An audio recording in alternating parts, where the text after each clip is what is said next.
Good morning. Titingin lang sana ako ng item nyo. Ay, ma'am, bawal po.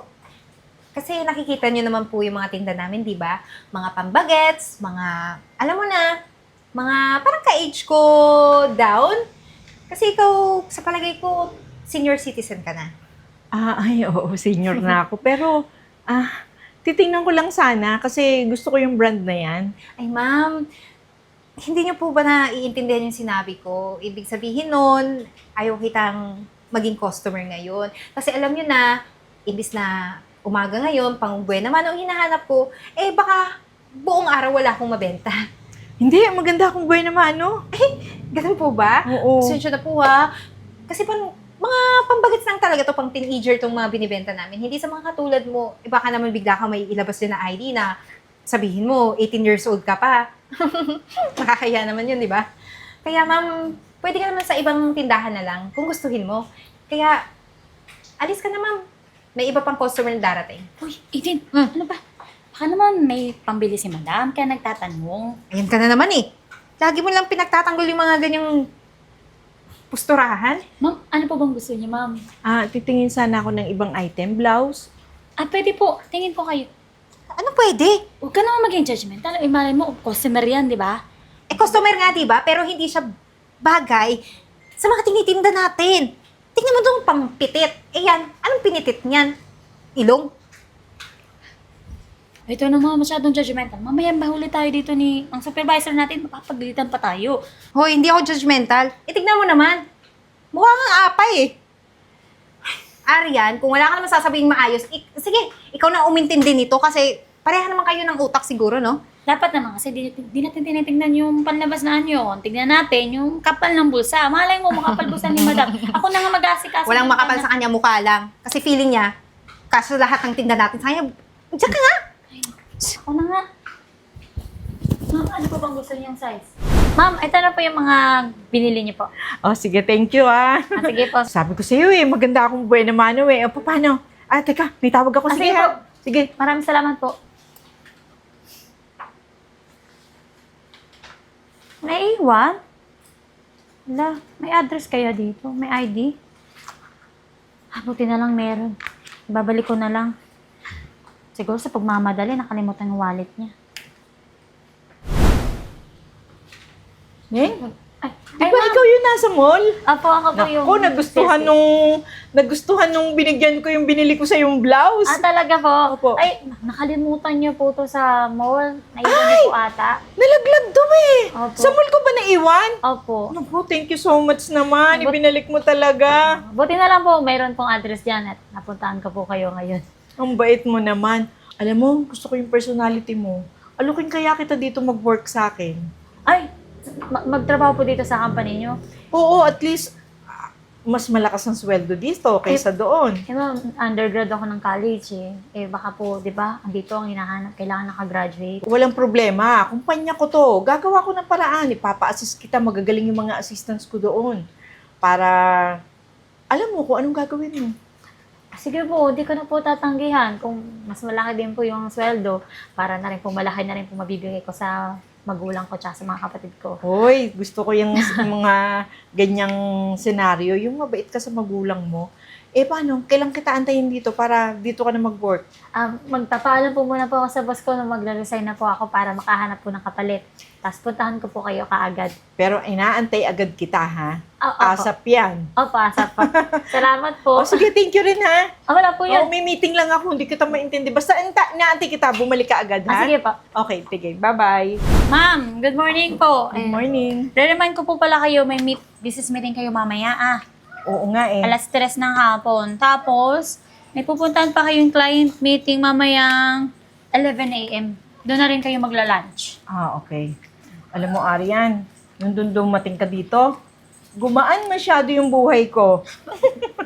Kasi hindi ko naintindihan niya mga yan. Minsan kasi nakakalimutan niya ng sekretary ko. May meeting pala ako. Pero sa'yo talaga naka-organize. Ang galing-galing mo. Ma'am, yan po ang trabaho ko, kaya kailangan ko pong ayusin. At may good news ako sa'yo. Ano po yun? Alam mo ba yung meeting namin na mamaya?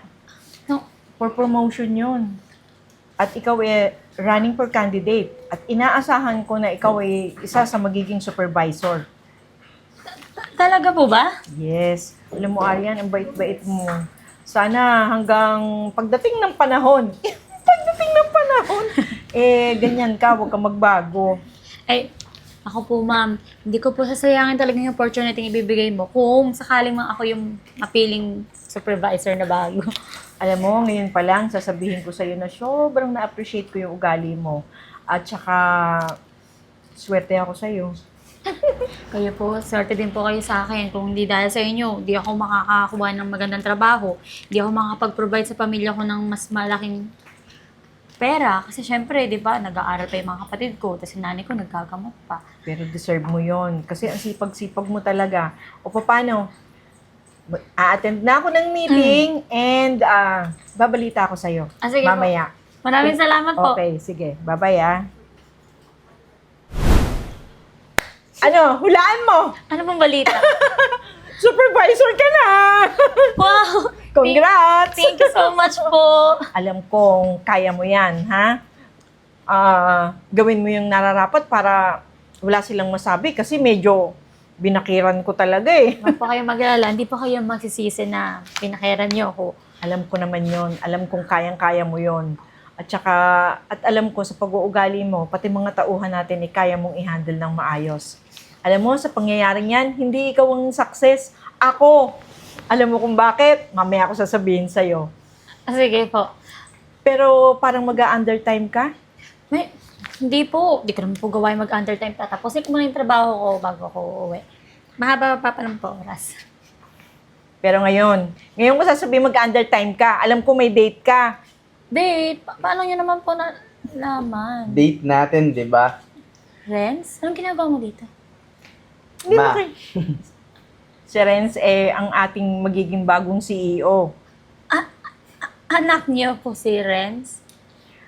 Oo. Ah, okay. Alam ko na yun sa inyo matagal na, Arian. Kaya nga pinaghandaan ko na mapupunta ka rito sa akin, maiayos ko yung estado ng buhay mo para, alam mo yun, para bagay na bagay kayo ng anak ko. Maraming salamat po. Na-prank ko.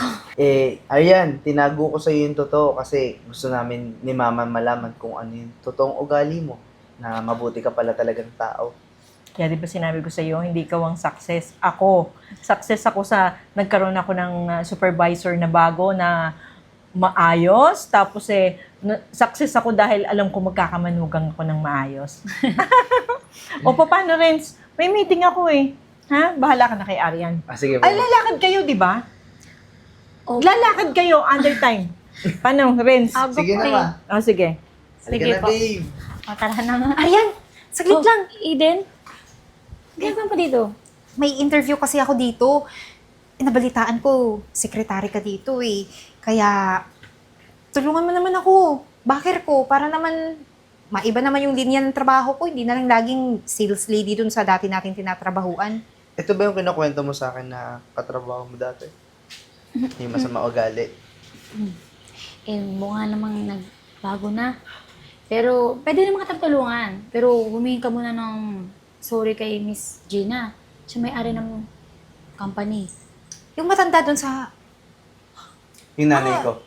nanay mo, Mm-mm. Hello? At saka si Arian, supervisor na siya dito sa company namin. ang bilis naman. Parang lahat naging isang iglap lang. Pero, uy, sorry ha sa mga nasabi ko sa nanay mo. Pero huwag kang mag-alala. Hihingi din ako sa kanya ng tawad kapag nakita ko siya. Arian, sorry din. Kasi naging masyado akong, alam mo na, mapanglait na sales lady. Pati ikaw, nadadami sa init ng ulo ko. Kaya, ayun. Natanggal ako sa trabaho eh. Kaya naghahanap din ako ng maiba naman. Nakawala na yun, matagal na yun. Basta masaya ako kasi aware ka sa mga nagawa mong kasalanan. Sana ngayon dito, kung bibigyan ka ng chance, ayusin mo na, ha? Mukha namang nagbago ka na. Alam mo, mamaya may lakad pa kasi kami ni Arian.